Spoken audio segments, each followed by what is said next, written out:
Welcome to Sports Management Podcast, where you will hear interesting sports management professionals share their stories, experiences, and passion for the sports management industry. I am your host, Marcus Philipsson. Today's guest is Daniel Geey.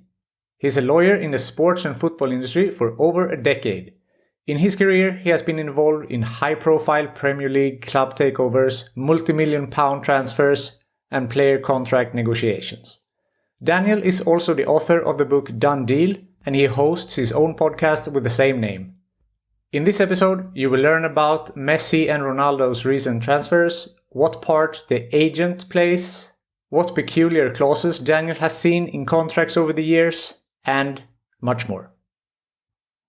Daniel Geey, welcome to the Sports Management Podcast. Thanks for having me. Great to talk and hopefully have an enjoyable chat about football. I'm sure we will. So you are a sports lawyer, or a football lawyer actually, mostly I guess, at Sheridans Sport. So just briefly, what does that include? Yeah, so I'm a sports lawyer. Yeah, I do a lot of work in football, and usually that involves me working talent side for the business. So I work with a lot of players and agencies in relation to anything from transfers and contract renegotiations to commercial deals, boot deals, image rights related matters, all of the types of advice on the regulations of football that obviously could be quite far reaching, from Premier League, Football Association, UEFA, FIFA, particular other national jurisdictions.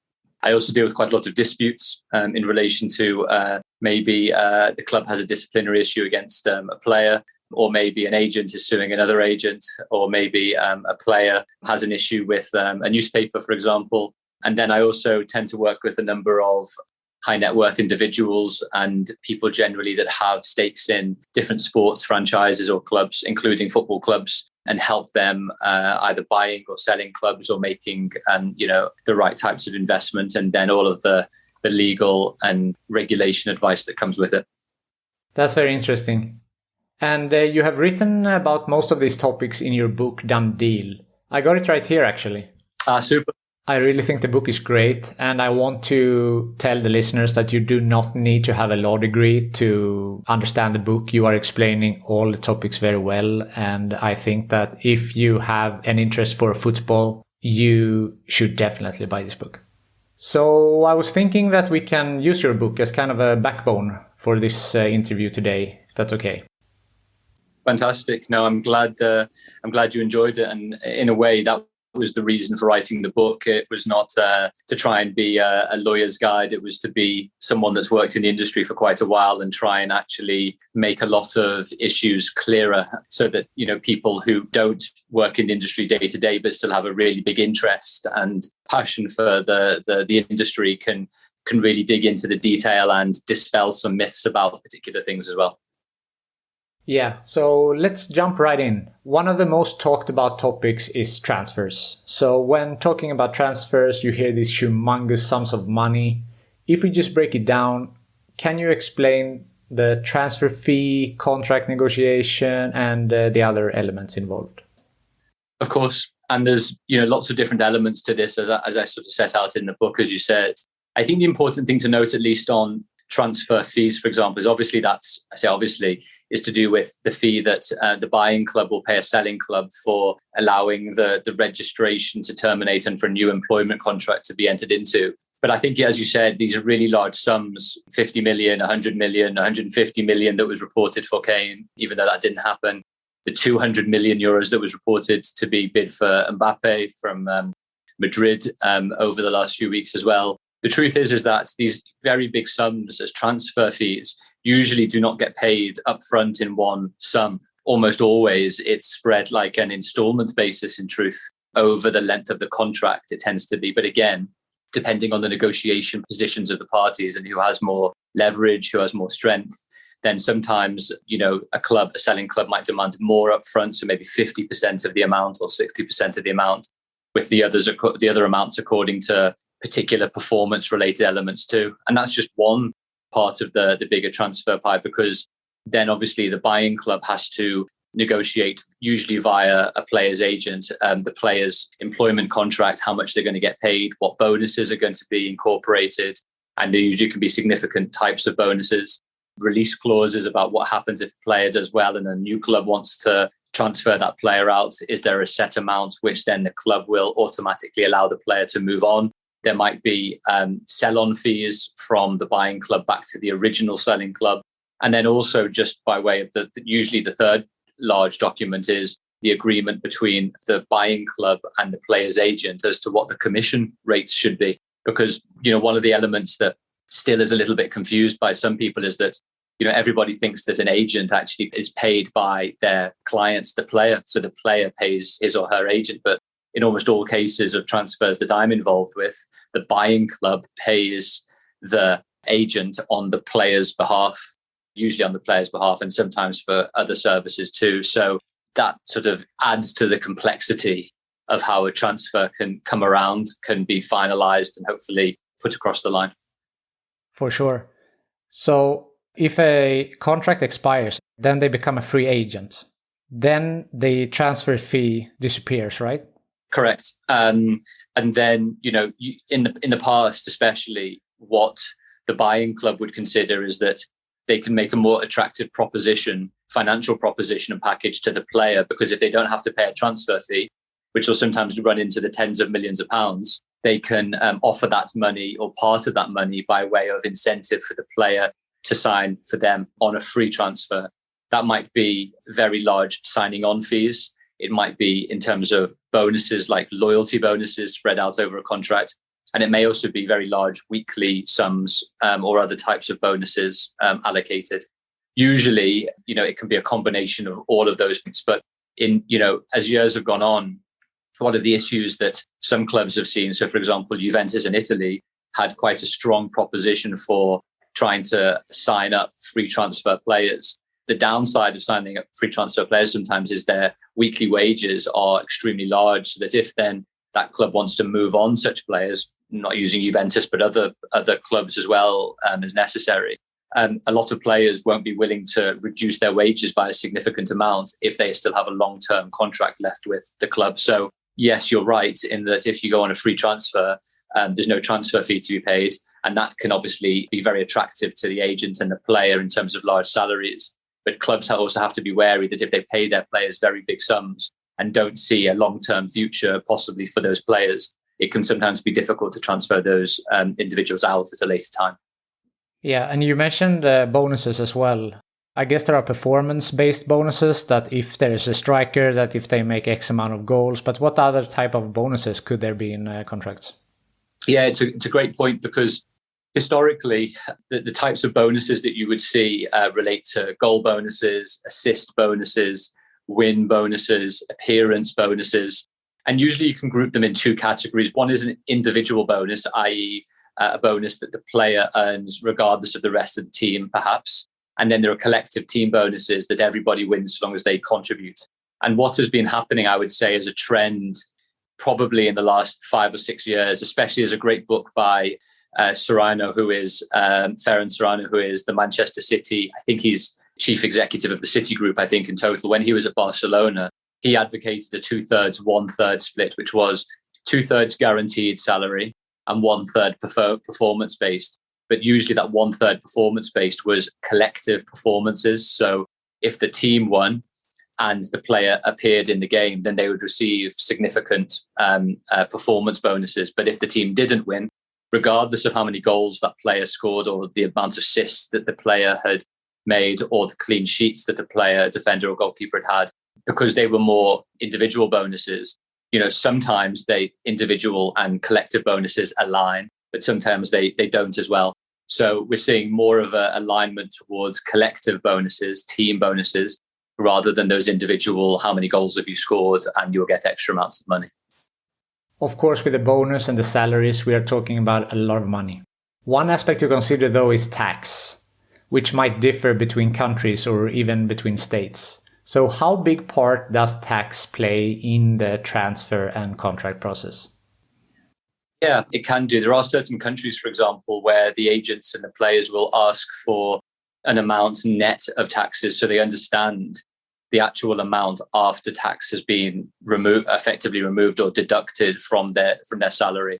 So that then there is effectively a risk on the club that if tax rates go up, for example, it is the club that actually then will have to pay more provisionally to the player in order to get the net amount, the agreed amount. There's also another question, which is, some agents and players are less likely to go to certain countries if, for example, particular clubs have less of a good reputation on paying players on a regular basis, for example. So, the truth is there was a recent tax act, I think, implemented in Italy, which gave potential better status for some players moving there. But, a lot of the other countries, sometimes agents will ask for what the net amount should be so that, in a way, the clubs are taking the risk rather than the player accordingly. I see. So talking about contracts, what are the funniest or most odd clauses that you have seen in a football contract? Yeah, well, I think you've read the couple of pages around the strange clauses in football employment contracts that I've read about and I've seen and I've heard in different ways. Well, there was a couple of interesting ones. One was there was a former Liverpool player called Stig Inge Bjorneby, and some of his family were very good downhill skiers. So there was a clause in his contract at Liverpool saying that he wasn't able to ski, obviously because it was a hazardous activity. There are other clauses, like, for example, when Stefan Schwarz, the Swedish midfielder, moved to Sunderland, is that Sunderland had previously read that Schwarz was keen on travelling to space one day. So he wrote a clause into his contract to say during his time at Sunderland, he wasn't able to go into space, which was obviously quite a strange clause. And there are other clauses. It was reported that there was, again, I'm sorry, I'm using Liverpool examples, but another Liverpool player, a player called Neil Ruddock, when he actually moved to a club called Crystal Palace, at different times of his career, he had, it's fair to say, different weight issues. And so there was apparently a clause which said that if he weighed over a certain amount for any particular game, his salary might be reduced. So he had a weight clause actually in his contract. Neymar, for example, it was reported, had a friends party clause, which was his friends could, Barcelona, I think at the time, would pay flights for his friends to come out to be able to see him, I think, once a month or once every other month. So there's a vast array of different reported clauses that have been reported to be put in place over the years. That's very funny. If that doesn't make you a good friend, I don't know what will. This episode is sponsored by Insport Education, the online business school for sport. They offer a range of different courses, for example, Foundations of Sport Business, Private Equity in Sport, and much, much more. As a listener to this podcast, you get 10% off all of their courses using the code SportsManagementPodcast10. Click the link in the description below and sign up today. On the topic of transfers and contracts, obviously we have had two huge ones lately in Messi and Ronaldo. And one thing that is always mentioned during a transfer is shirt sales, that the club will make their money back in shirt sales. Can you just talk a little bit about that and explain just why that is not always accurate? Exactly. So the narrative in the past has been when, for example, David Beckham moved to Madrid or Galaxy, for example, that the amount the club would make in shirt sales would easily recoup the transfer fee or the wages that were paid to the player. Now, in a way, it's a bit of an artificial narrative because, nowadays, Ronaldo, Messi, Mbappe, Neymar, a lot of the world stars, in a way, have huge off-field commercial value in truth. It might be that clubs can attract bigger shirt sponsors, training ground sponsors, other types of partners who want to be able to use particular imagery of, these superstars. But if we're being as narrow as shirt sales, the way that most shirt deals are done between apparel manufacturers like Nike or Adidas or Puma and the very big clubs like Madrid and Barcelona and Chelsea and Manchester United, etc., usually relate to very big upfront retainer payments. So it's reported that Adidas pay Manchester United £75 million per season with certain performance bonuses for being able to effectively market the kit and sell the Manchester United kit accordingly. Now, what usually happens on those type of deals is on the whole, Adidas make the vast majority of those sales and the profits from those sales. And usually it is only after a set amount of shirt sales is actually sold does then a revenue share or a split occur between someone like Adidas or Nike and someone like, Manchester United or Chelsea, or whoever else it might be, or Barcelona. And even in that instance, it's reported that usually those net profit distributions are only sometimes worth between 10 and 20% to the club. So that means if you do your sums very basically, it would take tens of millions of shirt sales likely in order to be able to recoup anyone's salary or large transfer fees accordingly. And the truth is that, I think everyone expects that somehow tens and 20 millions of shirts are sold by a particular club each year. Now, there might be exceptions to the rule, but the shirt sales tend to be in the region for the very, very top clubs of between 1.5 to 3 million shirt sales in total per season. And even 3 million is very much on the higher end. So I think the point just to stress there is, on the whole, even if the threshold is met whereby some shirt sale revenue is split between the apparel manufacturer and the club, it would take a huge amount of shirt sales in order to recoup a significant amount. But again, we're talking about one revenue generation element for the club. The much wider revenue generation element of partnership agreements, of other types of sponsorship deals, and other new partners that might come in or renew deals because of particular players come in, can be lucrative. For sure. And in the case of Ronaldo, it's been reported now that his shirt sales have broken all kinds of records. So I know it's not the norm, but do you think that in this case it could be true that they could make their money back on shirt sales? Who knows? The truth is that the agreement between Adidas and Manchester United is confidential. So we don't know at what point the revenue share begins, and we don't know what the commercial margins might be. It's likely that the Man United shop might have a slightly larger retail margin than on the Adidas website, for example. And, there's always question marks around whether fans were still going to buy a Manchester United shirt, regardless of whether it was going to be Ronaldo or not. So the actual question is sometimes the marginal incremental amount that for fans that were not going to buy a shirt, had it not been for Ronaldo then coming to the club and then wanting the shirts accordingly. So it would be a huge success for Manchester United if they overall got to around 3 or 4 million shirts sold for this season for Ronaldo. But in a way, let's just for argument's sake say for every shirt sold, Manchester United were going to earn £10 for that from zero onwards, which wouldn't be the case as well. You can do the maths. It's not astronomical to the extent that, the reported salary of Ronaldo is between £400,000 and £500,000 per week, for example. And that's not obviously including his transfer fee of around, I think, 20 million euros or so. That's a good point. In the case of Messi, he also took part of his salary in a cryptocurrency. Is that something that becomes more common these days? Well, I think everyone can see crypto, NFTs, and Bitcoin-related matters generally are becoming more mainstream because, these type of companies are attaching themselves to sports and entertainment brands more generally, presumably to be able to market to big audiences, but to enable some type of acceptance in the mainstream, basically. We've seen over in the last week or so that, for example, the NFL, I believe, have actually banned all crypto and digital coin related partnerships, at least for the time being. I know that hasn't been the case with many of the other leagues, for example. Ultimately, it's a type of speculation in truth. And as you've seen, for example, with Bitcoin over the last 2 or 3 years, that initial dip, whenever it was, maybe pre-pandemic, to where Bitcoin is now, for example, I'm sure a lot of people would have felt that they should have held on to their Bitcoin rather than sold in the downturn. So it's like anything. I wouldn't quite call it stocks and shares, but unless you understand the underlying asset or the underlying rationale or business case for how crypto, blockchain, Bitcoin and NFTs work, it feels like to some more of a speculation tool than trying to understand the underlying asset and how it will fit into the wider, finance business ecosystem in the next 5 to 10 years. We mentioned taxes before, so could that be a reason for why players want part of their salaries in cryptocurrency, or what would be the incentive, do you think?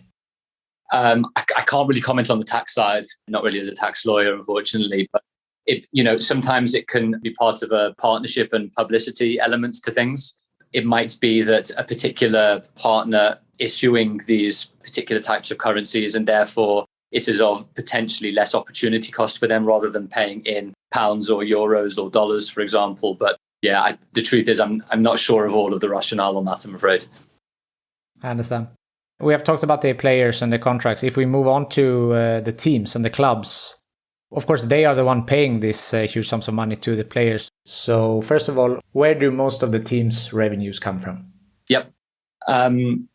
Depending on the league, the top 5 or 6 leagues, especially in Europe, the vast majority of the monies come from centralized broadcasting rights. And that's the very large broadcasters that are willing to pay significant amounts to be able to then broadcast matches involving the elite top leagues in a particular jurisdiction. So, for example, in the Premier League, which is the league that I probably specialize in the most and have the most experience, the broadcasters Sky and BT and Amazon Prime now have paid for 2 cycles running now over £5 billion over a 3-year basis to be able to buy just the UK domestic rights. In truth, that's how important those rights are. And there are a number of foreign broadcasters that have bid extremely large amounts of money to be able to then broadcast the Premier League, for example, in their territories, in their jurisdiction. And what that means in total is the collective revenue generation just from broadcasting rights for the Premier League over the last cycle has been over £8 billion for a 3-year period, mainly a 3-year period. And that's equated more or less to each year the top Premier League team, the team that wins the Premier League, earning over £160 million, and the bottom team who gets relegated earning around 100 million or just under 100 million pounds. So you add that amount of money into then if the club participates in European competition, UEFA competition like the Champions League or the Europa League or the Conference League this year, it can be extremely lucrative if you win well in your group stages on a per win basis and then get to the latter stages of the competition as well. I think it was reported the year before last that Liverpool were the first team to break the £250 million mark in broadcasting revenues alone because of their second place finish in the Premier League and winning the Champions League when they did a couple of years ago now. In addition to obviously the broadcasting monies, all of the stadium revenues from actually attending games and corporate events and merchandising revenues, along with then the agreements that they may have with shirt, apparel brands, with the front of shirt sponsors, with a number of other tiered sponsors as well, means that, the revenues can hit over €500 million basically for a number of the top clubs. And that's where the vast majority of the revenues come from in order to pay the biggest cost base, which is effectively the salaries of the players, which is usually where most of that revenue goes. As we said, the clubs are spending a lot of money, mostly on the players. So a couple of years ago, FFP, financial fair play, was introduced to protect the clubs from themselves mostly, something that you also explain very well in your book. So can you explain for us here now a little bit more in detail, what is FFP? Yeah, of course. So back in the mid-2000s to late 2000s, there was concern amongst a number of clubs across the continent that clubs were spending beyond their means. So it didn't matter how much clubs were bringing in by way of revenue. If you had a wealthy benefactor, that benefactor could spend whatever they wanted to increase the on-field ability of the players and then, win trophies and win leagues and win Champions Leagues, etc. And so UEFA, as a result of pretty wide endemic losses across European clubs, which sort of totaled over almost €2 billion in a particular season pre the rules coming in, effectively put in place a set of regulations which said that on the whole, with transition period, that clubs couldn't spend more than, in the end, it was 30 to 35 million euros over a 3-year cycle, basically. So that then the incentive on the clubs was to improve revenue generation, keep cost control at a sustainable level, and then try and lead to better business practices as a result towards breaking even effectively. Now, there were quite a lot of controversies around that time with clubs like PSG and Manchester City and other clubs potentially spending over the amounts that they were permitted to. There have been cases at the Court of Arbitration for Sport. There are cases ongoing still at the moment in relation to FFP related matters, to the extent now that, in the middle of the pandemic and towards obviously perhaps hopefully the end of the COVID pandemic, that UEFA is thinking about changing its FFP regulations to a degree to maybe focus more on salary caps and wage restrictions rather than club break even and cost control. So watch this space in a way, because it looks like the regulatory structure or framework for cost control might be changing sooner rather than later. One question that I ask everyone is if you have had any bumps on the road in your career, and if so, how did you overcome this? If I told you all of them, it would take another 3 hours of the podcast, in truth. All the time, I think on the whole, it's quite healthy to be constantly thinking whether you're good enough for the job, whether you've got the right skills, whether you're continuing to improve your knowledge, to understanding when things don't go perfectly, to building your resilience, to understanding mistakes or failings, to making sure that you're constantly trying to think about ways to get better, in truth. I'm sure, as with most of your listeners and yourself included, I've been in lots of different corporate environments, when, you have appraisals or where you get a piece of work back and someone says, well, you should think about doing that differently, or maybe think about this, or your attention to detail might be better at different times. And those are all the things that I learned, especially as a junior lawyer, becoming more senior in my profession, and how to deal with, different situations and those type of things. So I would actually say that if you don't think you have dealt with mistakes or failings or bumps in the road, then I'd probably call you a little bit of a liar or a little bit deluded in the job that you're doing, in truth, because we're all human and we're all there to try and do our best a lot of the time. So yeah, plenty of things that you can always improve on. I always think it's how you deal with the setback or the particular issue which usually defines you more, because there's a great line in The Lion King, the Disney film The Lion King, which I always really like, which is by the monkey Rafiki, I think, when he's speaking to Simba, and he says, you either run from it or you learn from it. And I quite like that idea. That's a great one. So obviously we cannot cover all of your book or all the aspects of football law here in half an hour. But is there anything that you feel is important to mention that I haven't asked you so far? No, I think it's really great. And look, if we want to do a part 2 at some point in a few weeks, I'm more than happy to speak again, because it's been really nice chatting, and it'd be good to do it again soon. Definitely. And before we sign off here, if you could choose the next guest on my podcast, who would you recommend that I would speak to? Oh, is that anybody, full stop? I would say someone from the sports world, at least. Yeah, I think, I would say, I'm not sure how many football agents you've had on, but there's a number of really good football agents that I work with. There's a number I would potentially recommend, but I would think, a football agent, because sometimes they get a bit of a raw deal in the media, and sometimes they think everyone thinks all football agents are just out for themselves and just looking for the next deal. But there's a number of extremely good agents that do a fantastic job for their clients and their players. Yeah, that sounds very interesting. I thought you were going to mention Omar, to be honest, but because I listened into your Twitter live yesterday. I talk about him too much. I can't give him too much of a big head that every time I do. But if you want me to make an introduction to Omar, the truth is that always find cleverer people to talk with, because then they make you look good. If I'm just saying very stupid things or very normal things, he's always the one that makes sense of a lot of the stuff. So Omar would be a great guy for the show too. And just finally from you, where can the listeners buy your book? And also you have your own web shop. You're selling some merch also.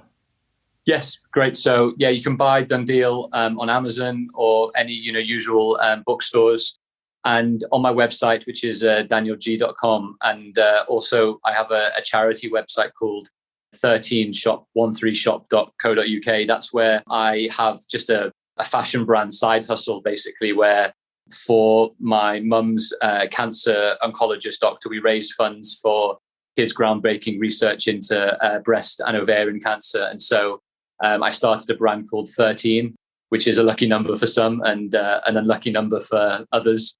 And I just, I have t-shirts and hoodies and caps and socks and all those types of things that basically on the weekend I'm modeling on a daily basis so everybody can see my caps or other things at different times. So yes, if anyone wants to have a look or help publicize it to other people, that would be fantastic. That's great. I will put the links in the show notes below as well. Thanks, Mark. Daniel Geey, thank you so much for being on the Sports Management Podcast. It's a pleasure. Thanks for having me. Thank you for listening to the Sports Management Podcast. Please hit the subscribe button so you don't miss out on any upcoming episodes. Also, feel free to leave a comment about what you thought about this episode. If you want to get in contact with me, send an email to sportsmpodcast@gmail.com or hit me up on Facebook, Twitter or Instagram @sportsmpodcast.